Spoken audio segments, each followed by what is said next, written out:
Good afternoon, everybody. So my name is Linda Rugg. If you haven't been here before, I am a professor in the Scandinavian department at UC Berkeley. And this series of films by Ingmar Bergman is being presented by the PFA in conjunction with the 100th year anniversary of Bergman's birth in July of 1918. There's a big celebration all around the world right now about Bergman, celebrating Bergman, and the PFA has played a big role in that. This particular series is being held in conjunction with my undergraduate class on the films of Ingmar Bergman. So you are a hybrid audience of the public and of students from the class. So the way we're going to conduct things is that we'll watch this film together. I'll do a short introduction first, and then we'll watch the film together. We'll give a little time for the students from my undergraduate class and also my OLLI class if they would like to leave then. They're invited to do that. And then once things have settled down in the room, then we will have microphones ready and we'll be ready to do questions and comments.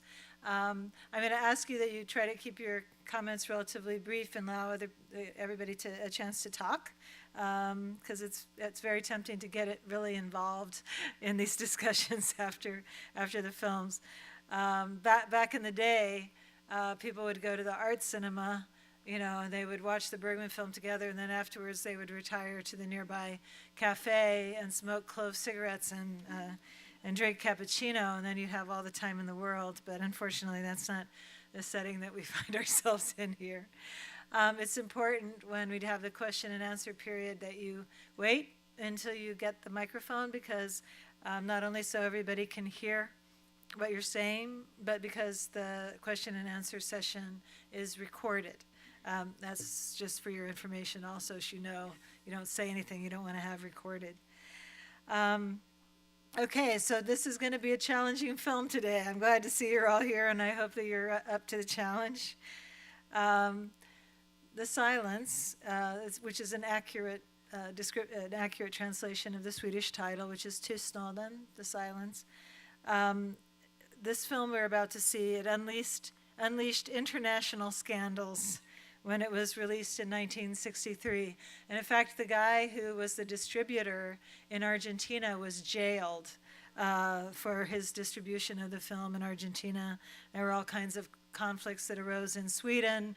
The film was there was a censor in Sweden at the time, so when you were releasing a film, you had to run your film by the censor.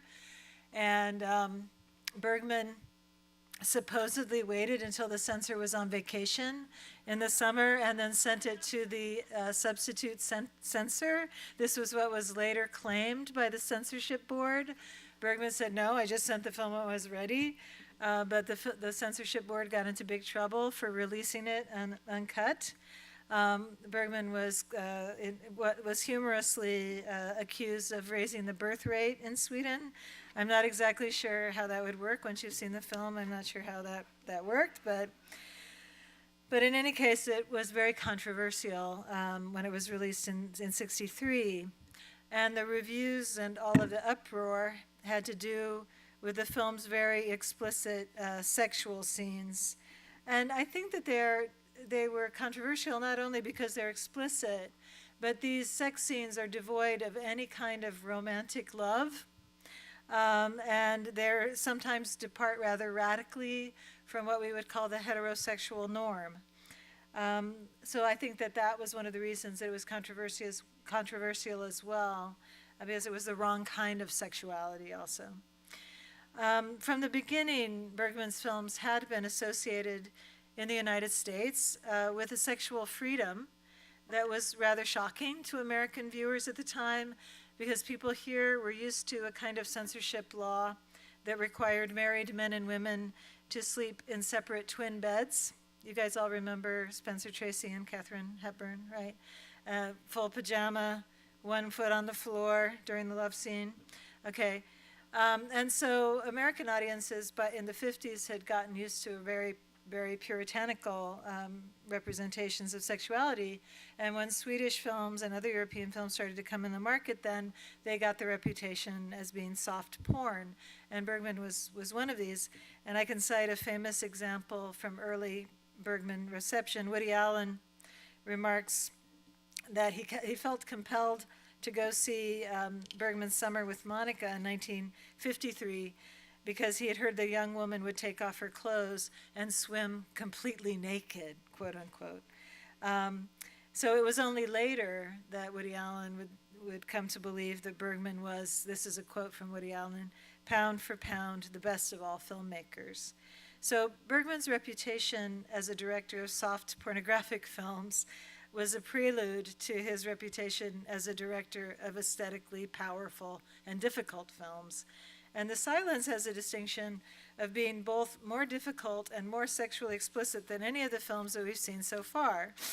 The trailer, which I showed to my undergraduate class, it's pretty hilarious actually, for the 1963 film, this is the American trailer, gives ample evidence of the American reception. It opens up with a close-up sequence in which Gunnar Lindblom, who plays the licentious sister Anna, is avidly stroking the lips of her passive male lover, and a male voiceover intones. And you know how you used to have those voiceovers in the 60s, sort of the march of time, you know, this one. This was this kind. The silence. Ingmar Bergman, one of the world's most acclaimed directors of motion pictures, brings to audiences this, his most stunning film, The Silence. This compelling drama is an intimate, fascinating look into a world where people seek to communicate through the ruthless gratifications of their sexual appetites. Starring in a brilliant portrayal of the delicate and complexing intimacies of lesbian love, Ingrid Thulin, and as her sister, a beautiful, arrogant creature of the flesh, living only for lust and licentious pleasure, Gunnar Lindblom. Two women traveling through a strange land, a strange existence where they find loneliness and a desperate passion. Okay, so everybody then wanted to see that, right? So as you hear this voice, the scene keeps shifting from one sequence to another, focusing on the repressed, masculinized sexuality of Ingrid Thulin's Esther, that's one of the sisters, and the disheveled and unbridled sensuality of Lindblom's Anna, offering some evidence of their supposed lesbian and incestuous relationship. And the blurb texts that close this trailer talk about the sexual frankness, the shuddering performances, the incest, the self-defilement, and nymphomania of the film, luring in the art cinema viewer looking for a thrill. But the film is not only, and perhaps not even mostly, about sex. Instead, it is about the difficulty of connecting to any other human being, either through sex or through language. And as is often the case, Bergman reports that the story of the film, if you can call it a story, and it really is not much of a story, came to him in a dream. He first recorded this dream in a radio play. Radio plays are still done and still produced in Sweden. The radio play called The City, which refers to the uncanny place where the action unfolds. Two sisters and the son of one of the sisters are on their way home to Sweden after a European journey. They arrive in a city where there seem to be preparations for a war, with lines of tanks and a tank rolling through the street, airplanes overhead, and a general atmosphere of dread. They say nothing about this encroaching war. It doesn't seem to impinge on them. And in this city, the language is utterly unfamiliar to all of them, including the sister who's a professional translator, that's Esther. The only cognate they can identify is the word for music. In fact, Bergman invented the language of the foreign city in this film. It's kind of roughly based on Estonian, which was his wife at that time was an Estonian woman. So there's no film audience that could understand any of this film, including a Swedish audience. not the radio broadcasts, the signage on the streets, or the humorously inflected utterances of the hotel waiter, who is by far the most empathetic figure in the film. And actually, the waiter is speaking Swedish backwards, which was a trick. He couldn't remember the lines. Bergman gave him these lines that were written in this fake language, and he couldn't remember them. So he said, would it be okay if I just spoke Swedish backwards? Because I learned how to do that when I was a kid, and Bergman said, okay, go with it, and that's what he does. Those of you who speak Swedish can see if you can figure that out. Some of the spoken language of the film, then, is another form of withheld speech. That is, you can't understand.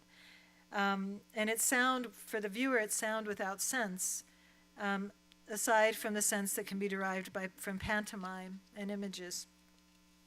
And further, this language is not subtitled in the film.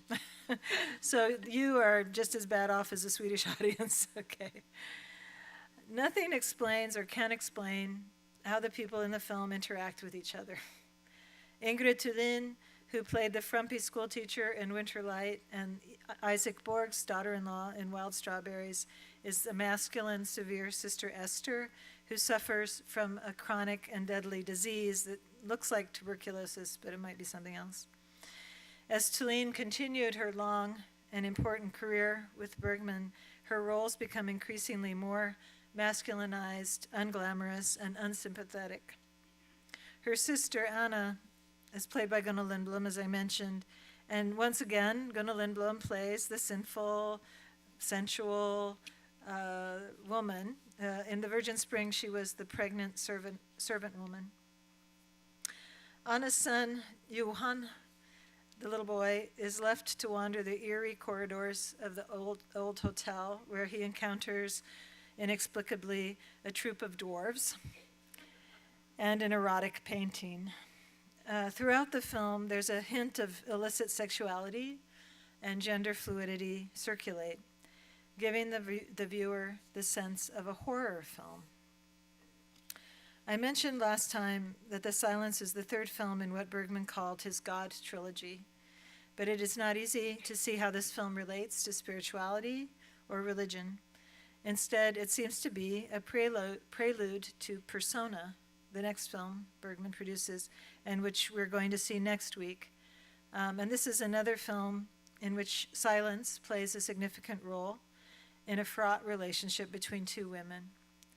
Bergman even uses the same child actor who plays Johann in The Silence. He uses the same young man in the opening of Persona. In case the viewer doesn't recognize the boy, he's 3 years older when Persona is made, and so he's a lanky teenager. We are shown that he is reading the same book that he was reading in The Silence. The Silence is a difficult film, one that has not become less difficult with age, but it is also a compelling film, and it maintains the aura of the dream that Bergman based it on, or rather, the nightmare. So with that, we'll watch the film.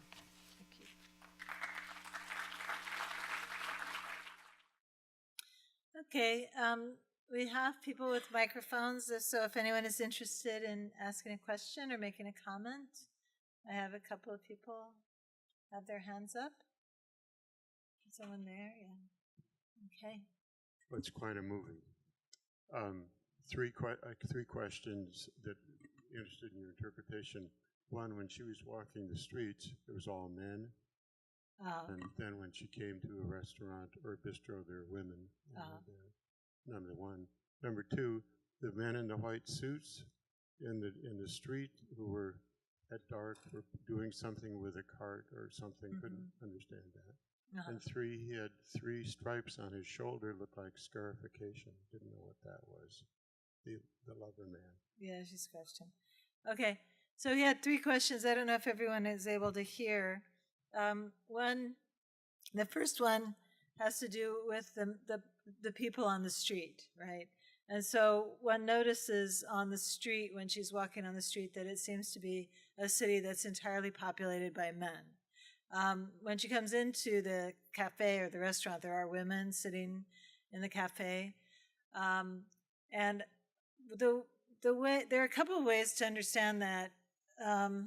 one way is if you think sort of culturally or politically that this might be a culture that that sort of has women in an almost sort of secluded setting, that women are kept in spaces that they're not out and about, so that it's a patriarchal or a masculine driven society, and that's emphasized also by the sort of warlike things that are going on at this time, but just one has just a sense of, I mean, we don't know exactly where we are. If we're supposed to be in Eastern Europe, it looks a lot to me like Eastern Europe, or if it's supposed to be somehow, Turkey or Bulgaria. It's a little hard to tell exactly where we are, but the idea that this might be a masculinized society. The other way I think about that sometimes is to think about how Anna perceives things on the street. So it's almost as if we see through Anna's eyes. And Anna, you may have noticed when she leaves the variety show, where she saw this couple having sex, and she suddenly goes out onto the street. She's definitely hunting. Did you see her hunting? Yeah, she's looking, which man am I going to try to... So the way Anna sees the world is men. That's one way to think of it as well. The men with the cart, the thing that strikes me about the cart is the totally gaunt and emaciated horse that's drawing the cart. But so I'm not exactly sure what they're supposed to be doing. What seems to be happening in the city that I alluded to in the introduction is that they seem to be preparing for war. And it's very, very unclear how that's happening, but there are preparations taking place, there's sort of mobilizations, and then there seems to be sort of a little unrest in the streets also. I think what's interesting about this, the things that you're pointing out, is that it doesn't really make sense to us, and we're sort of looking at this culture, trying to make sense of it, trying to read the culture, and nothing is revealed to us, really. Partially because we don't have any language, we don't understand the language, but also just because it's presented as completely foreign. And then the marks on his arm, someone noticed that she scratched him, yeah. And we hear, there's a subtitle that didn't get translated completely when Anna and Esther are having their conversation about their past and Esther's sort of unhealthy interest in Anna's sex life. And Anna says, you forced me to give you the details. Remember, they're having this conversation. And what she says in Swedish is actually, you scratched me and forced me to give you the details. So this scratching, is, attributed by Anna to Esther, but apparently Anna also scratches. They're both kind of predatory both of them are sort of predatory animals, I would say, Anna and Esther. So, okay, other questions or comments? Thank you. There's some people up there and Amy here. Yeah, and here. So I might be influenced by the movie I saw here on Saturday night, From the Life of the Marionettes. Oh, which is also a Bergman, and it has, a lot of sexuality in it. Yeah, so murder. As I watched this movie, I constructed a backstory. And my backstory is that the father sexually abused both sisters, his daughters, in different ways. One orally, the other vaginally. Oh, okay. And that was my explanation for just about everything. Okay. I'm not quite sure how you got there, but I'm not sure we have time to get there. But you're not actually. I mean, you're quite right that the father looms there in the background, and we hear about him that he was this enormous man. He probably, she says 200 kilos, I think. The English translation was 30 stone. A stone is 14 pounds. So he's a 400-pound man. And she describes him as being funny, having a sense of humor. But then when we hear what his sense of humor is, it doesn't really sound very funny. So, even though it seems... What she was alluding to when she said the construction of a backstory The Life of the Marionettes, which I guess they showed here on Saturday or over the weekend. It's a Bergman film that's not watched that frequently. It's a very, very grim film. It's his German film. He made it in exile in Germany. And in that film, the film sort of traces a backstory. In this film, the backstory is only hinted at. But there clearly is a big backstory, And so as an audience, one of your roles then becomes to try to figure out how did these two women get to this place? How did these two sisters get to this place? And how does their family background play into this? We're told that they're going to go back home, but the father has died. Their father has died, and their mother is still alive. So yeah. But you'll have to write an article about that one. Yeah. Okay. Other people had their hands up here and here. Yeah. Go ahead. Yes. Yeah. Okay.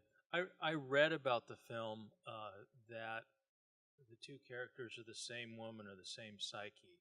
One is the intellect and one is the sort of... the body. The body. Very good. Could you comment on that? Well, yeah, I think that this next film we're going to watch, Persona, that's absolutely more the case than in this one. Although in this one, I think you could potentially say that. It's a fairly schematic reading of the film and I think that one of the things that makes the film very difficult is the voyeurism that doesn't get mentioned in the blurb or the trailer, but the idea of watching or needing to be told about someone else's sexual life, and if you make the two women into the same person, then it becomes a self contemplation. The sort of watching the self from a divorced position, being alienated from the self and watching the self, so that the intellectual self would be watching the sexual self perform. So I don't think it's completely off the wall to think in those terms. When I made the comment about Anna on the street, that one interpretation of the way that we see the street scenes is through the psyche of the person looking at the street, not what's actually there, but the way they see the street.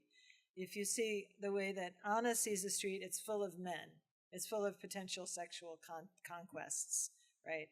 And the way that Esther sees the street is this emaciated horse dragging the cart.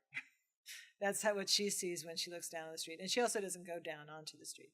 So, there could be an interesting reading done of that. But I don't think it's a necessary reading. I don't even think it's a necessary reading of Persona to say that the two women are the same woman. It's a possible reading. And then you see, what can I do with this reading? Where does it take me? I think that what we've seen in Bergman, if you've watched any other Bergman films, you see people who are deeply, deeply conflicted. We saw this last time. Those of you who watched Winter Light, a lot of people commented on it, that the pastor and now I'm losing her name because there are too many women. Yeah, what's her name? Thank you, Märta is her name. Thanks a lot. The pastor of Thomas and Märta have this dialogue in which he just destroys her. He just tells her how much he despises her, how revolting she is, how repulsive she is, how she's trying to be like his wife, how she disgusts him. And then the next second he says, "Do you want to come with me to the church?" Right? That's a very, very typical Bergman character. Bergman character who has, deep feelings of revulsion and at the same time deep sense of attraction or attachment.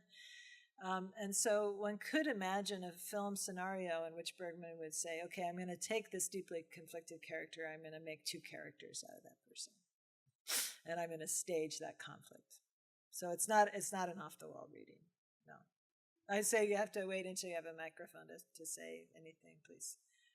Okay, I have somebody up there and somebody down here. I was thinking about the boy's drawing of a vampire-like creature and how vampiristic both the women were, actually. Yeah. And also how bloodless they were. And I was also thinking about film, the self-consciousness of filmmaking itself, with the train windows being kind of like the leader, the frames going by, and they'll come up again in persona in the beginning of that. That's kind of a codex kind of thing, and it goes into flame. But I was thinking about the boy's role, and his place was kind of. I'm not really sure. I wonder if you would comment on his Yeah, I would position. like to comment on him. Thank you, Amy. Okay, so first of all, the vampire. The boy draws a vampire, right? He goes, "You want me to make a beautiful drawing for you?" And then he sits down and he draws this really nasty looking vampire. And the vampire theme is absolutely present in the film. And it's not only present in this film, but it's going to be present in Persona. So when I said this film is a prelude to Persona, there are a lot of motifs that get picked up and repeated in Persona. And so the idea of, Esther as a vampire, the intellectual sister watching the sensual sister, and it's like she has this bloodlust or some kind of lust where she has to watch, and it also is kind of repulsive to her, but she still has to watch. And that is kind of, and you see her, and she's also filmed that way, right? The awful lighting on her face, Ingrid Tulling's face, at various moments where she looks like a creature. She doesn't look like a human being anymore. Or you have a lighting on her where she's standing watching and her eyes are huge and dark and there's this weird light on her face. So yeah, she's definitely made into a kind of an otherworldly figure and definitely parasitic. Living off her sister's sexual adventures, you could say. But that they're both bloodless in the sense of not having true attachment to anyone. I mean, and the boy's position in this is very interesting. And I guess pretty much everybody is going to feel uncomfortable with the way this boy is placed in the film. And there was actually criticism of the film that the boy was made to act in this film, where all this sexual stuff is taking place and so on. And he himself said about it, the only thing, when he was an adult, he goes, the only thing I really remember is that Gunnar Lindblom had this Cadillac that was so cool, So how much it maybe it traumatized him, but he claimed it did not. But definitely the boy's gaze, the boy's watching, and the boy's presence in the film is an enormously important feature of this film. It's the first film where Bergman has really stayed with the child, but it's not the first film that we've seen where Bergman wants to talk about a child's perspective. He's very interested in the way children are placed in an adult world and the way children are at the mercy of adults who are often absolutely not good caretakers. All right, and so he's very interested in that, the way in which children are put at risk by adults and what it means to have a child spectator. Okay, so those are all things that he's very interested in. And the last thing that you mentioned, I think, was the way in which Bergman, and this is going to be picked up in Persona, as you said, the scene in which the boy is standing on the train and he's looking out the window. And the way it's lit, he's sort of standing in the dark and this light is flashing because the way the train is moving along the tracks and there is a light coming through and it flashes in his face. And because of the way trains are constructed with the windows like this, you have this of the light flashing like this. Well, that's the projector. That's the film projector kind of effect. And Bergman is going to use that. And it's also his view of the tanks. While he's looking at those tanks going by, his head's going like this. But there's a way in which Bergman reproduces cinematography, so the cinematic projection. And he's going to do that again in the opening section of Persona. So there's sort of a self-referentiality, a reference to what film is. We also have a little, she says she went to the movie. She didn't go to the movie. She lies, yeah. Anna does. She said she went to the movie. She actually went to a variety show. So this is the theatrical moment where Bergman likes to insert theater or some form of performance into his films. And here it's this variety show with the dwarves. Yeah, the dwarves who are Spaniards, and a very, very interesting group of people, performers. Yeah. So I have you and you and you. Yeah, I have a bunch of people now. Yeah, you go ahead. Okay. Mhm. Yeah, I got a completely different hit on it because in Sweden, sex is just not thought of the way we think about it in America. It never has been. I mean, at least in modern times.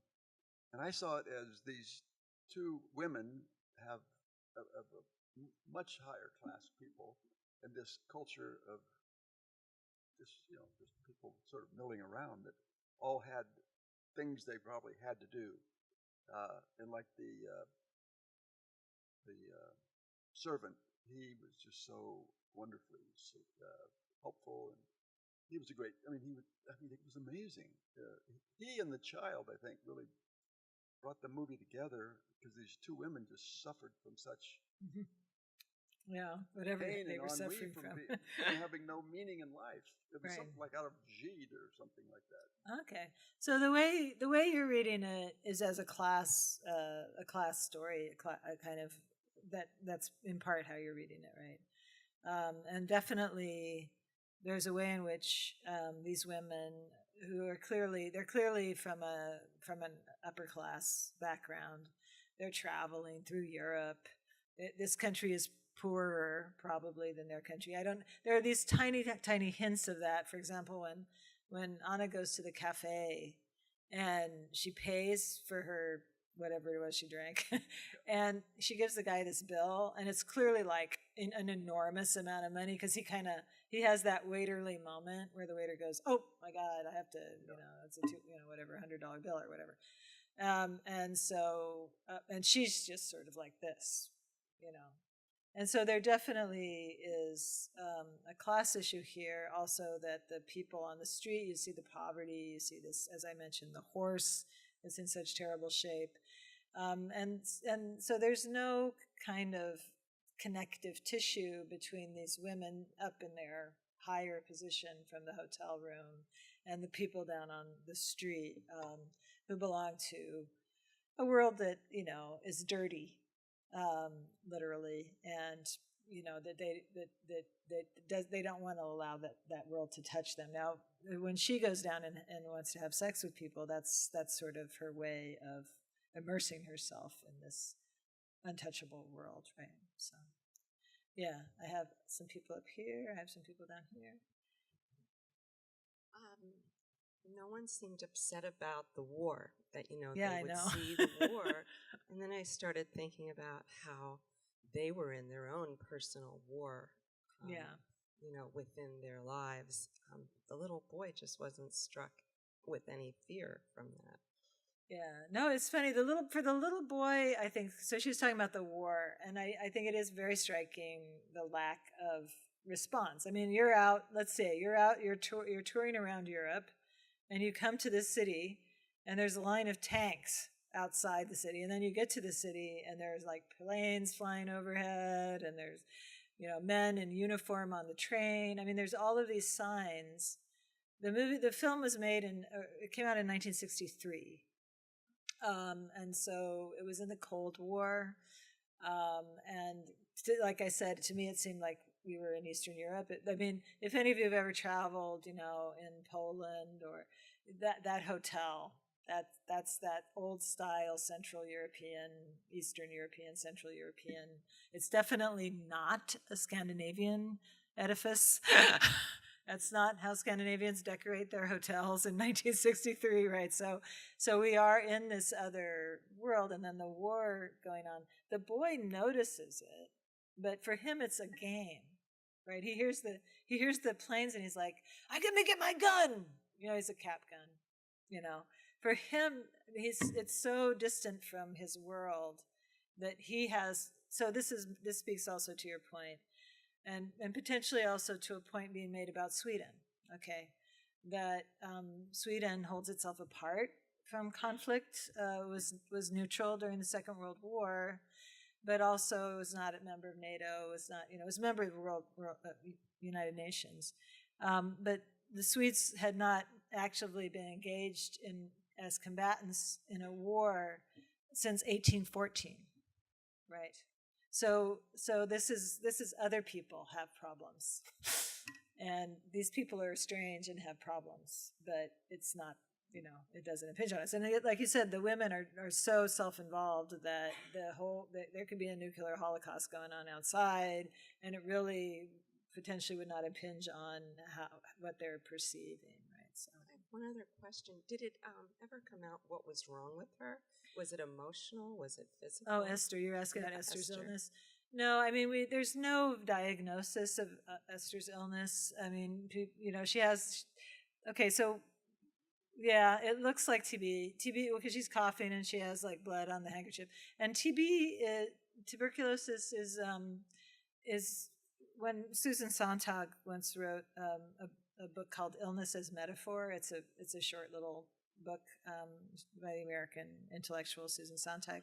And it's a very interesting book because what she's interested in is how literature and art and film use certain kinds of illness to mean something, right? And tuberculosis was a really useful illness for literature and for film especially, because film can produce TB, like the person coughing into the handkerchief and then the red blood shows up, and it's very vivid. But it's also the case that the person who's suffering from TB is sort of it was also called consumption, right? That was another word that was used for tuberculosis, was consumption. It was very common in Scandinavia, by the way. And consumption sort of speaks to the way the disease is acting, is eating you up from the inside.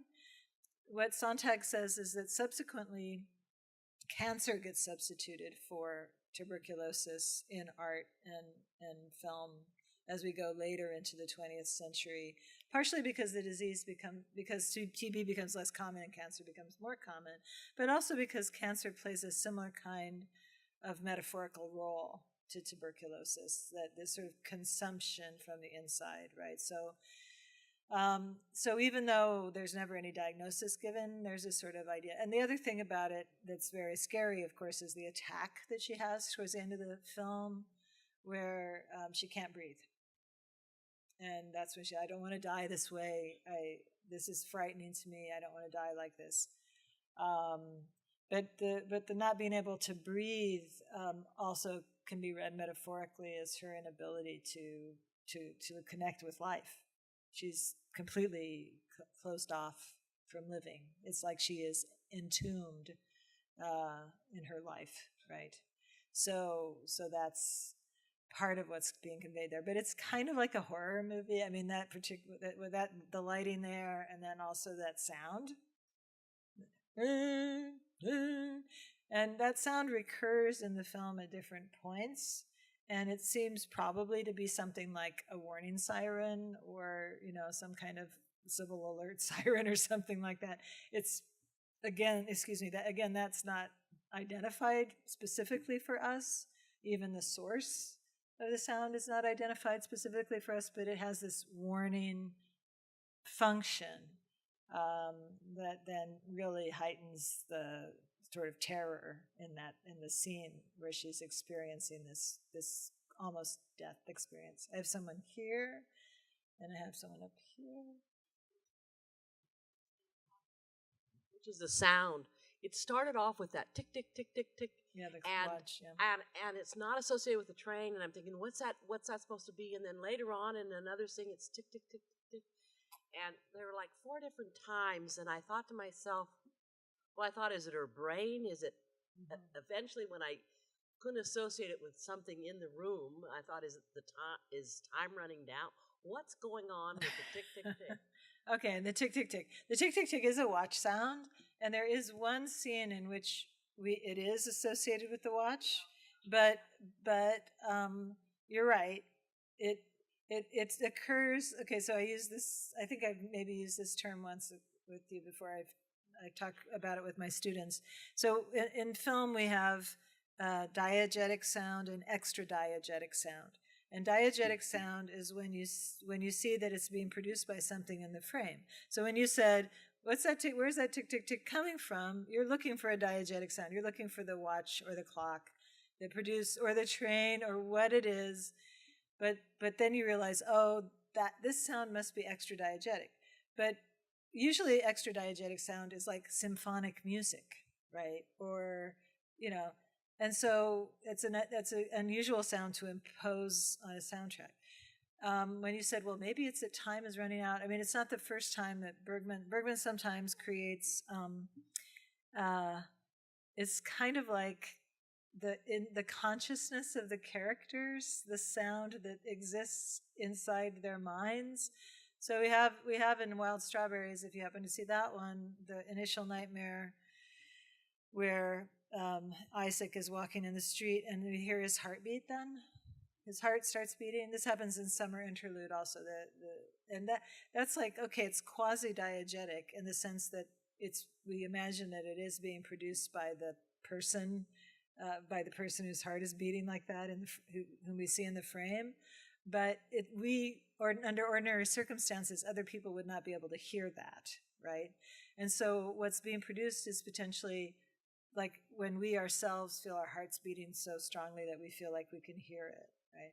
So sometimes I think that the sound that we're hearing, and that could even be happening in the scene that I was just talking about with this warning sound, it could be a reflection of the consciousness of the person and what they hear, so to speak.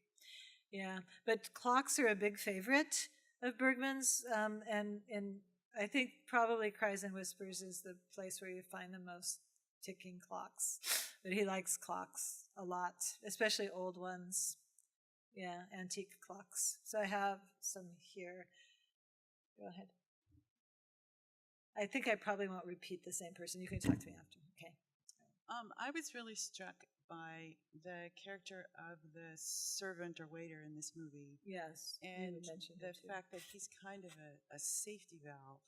Yeah. The movie is so bleak, and without his sense of humanity and compassion in the way he holds her head and the way he is physically with her, almost makes the movie capable of being watched by a human. Almost. And I immediately thought that Esther would be well advised just to stay right there if she was going to die, because he was the guy who would take care of her. Yeah. And similarly in Winter Light, it seemed to me like the only spot in that movie that I could hold on to someone who was not horrible was when the parishioner and the guy who helps in the church, or whoever he was, the custodian, sat down on the bench and delivered the most moving, numinous, insightful interpretation of the crucifixion. Yeah. And, I thought anyone at that church who's looking for spiritual advice should look for the custodian. Going the wrong way if they're looking at the pastor. Clearly. The custodian is there and clear. There he is. He's your guy. Yeah. And I wonder if there's something about both of those characters that they get put into this movie. Yeah. So there's something for us to hold on to that's not quite as bleak. Yeah. Yeah. I think, so that's a good point. I think that it's absolutely true. Not only is he's empathetic, but he's also comic, right? He makes fun of himself, he's like, I have to run. And he's also, he shares with the boy these photographs of his home, what appears to be his home place, and also apparently the death of someone who was close to him, the funeral. The boy then takes the photographs and hides them under the rug, which is kind of annoying.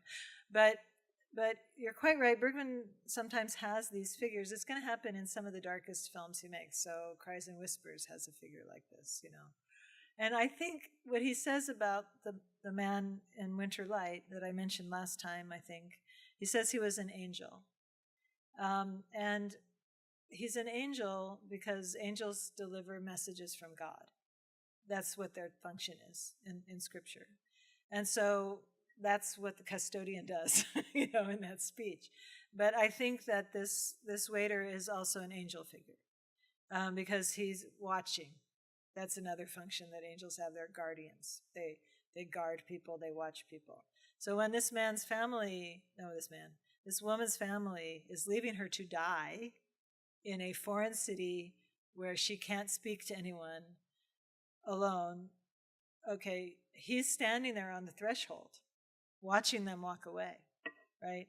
And he has no means of understanding what is passing between these people.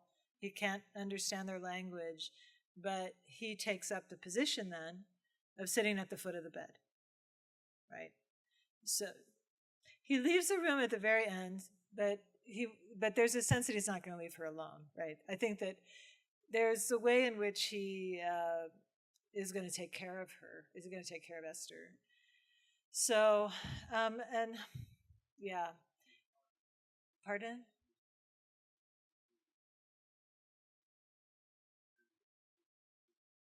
Oh, they were heart, yeah. This is what he said, they were both hearts. Yeah, I think so. I mean, there's a moment when the man is grabbing the little boy that makes me uneasy. I'm like, don't grab the boy. But he's teasing him, he's laughing with him, he's asking for company. You can also see that this man has a very lonely life. He sits alone in that little room, waiting for the bell to ring, to summon him, And when he's all by himself, we sort of see some sadness. We see, I'm not going to repeat, we'll wait and talk later. We see some sadness there. And so I think that we understand that he too is lonely, but he has a different means of being with other people. And part of this is his function as a servant. And I think that this is also important in Bergman, that it's the people who serve a lot of times who stand in that position of empathy and being able to relate to others. So you have this man, you have the custodian in the church. In Cries and Whispers, it's also the servant figure who is the one who's empathetic. You have in Fanny and Alexander, you have a very empathetic servant figure. So serving is something that Bergman is interested in. Yeah, I have a couple people here and a person up there. Yeah, 50 years ago when I first saw this, or more than 50 years ago, I didn't understand, and I don't really understand it now. No. But I think it's meant to be that way in a certain way. I think it's like, I think I understand now that it's Bergman's version of a Beckett play. Uh-huh. And what's interesting, I think, if you think about it, one of the central themes in Beckett all over the place is language. And many modern plays have that kind of characteristic. And I think that was a really essential theme in this film. I don't think it's the only theme, it's really a central theme. Mm-hmm. We learn everything in terms of language. So, for example, we learn where they are to some extent by the fact that the waiter doesn't speak, Anne doesn't speak French, and the waiter doesn't speak German. Mm-hmm. And so it's probably not a Germanic language is being spoken, but in that country, and probably not a Romance language or something close to French. Maybe it's East Europe, but we learn that through language. And then, of course, it's no accident that Anna is a translator. That wasn't just to give her. It's no accident that Anna was a translator. Esther, it's not just to give her a job. It's that whole job is trying to understand things through language, and one language into the other one. And then, of course, she promises to leave the words for Johann, give me some translations. Yeah. He asked her for it, and she makes sure to do it. So they're really thinking about language, and what is it about language? I don't exactly know, but then the title You have to hold it closer to your the mouth. title is The Silence, Yeah. right? Mm-hmm. Silence. Yeah. Yes. And it's so different from what I would have thought about it. It doesn't seem in other ways like a Bergman film, really. At least the earlier ones in the series. I thought it was very different. On the other hand, we heard about silence in The Virgin Spring at the end when Max von Sydow, gets down on his knees and says, "Why are you silent, God?" And that's maybe often there's a something theme. about the lack of silence, silence from God, and Anna really needs something like that, a kind of message. Not Anna, Esther. Yeah. Esther. And Anna isn't thinking about those things. She's got some other idea. Now, I can't quite put it together, but I just see it as a central theme throughout the film. Yeah, no, I think that's very true. And I mean, when I mentioned before that that this is part of the God trilogy, and it's very difficult to see the connection to the other films, probably the most obvious connection is the silence of God. That is, and that gets repeated in Bergman's films. It happens in the Seventh Seal, when Max von Sydow the Knight is unhappy because he cannot hear God's voice. God won't speak to him. We saw it last time in Winter Light, where Thomas talks about the silence of God. This idea, the silence of God also implies that human beings are alone, that that there is no one, nothing out there that made us or cares about us. We're on our own.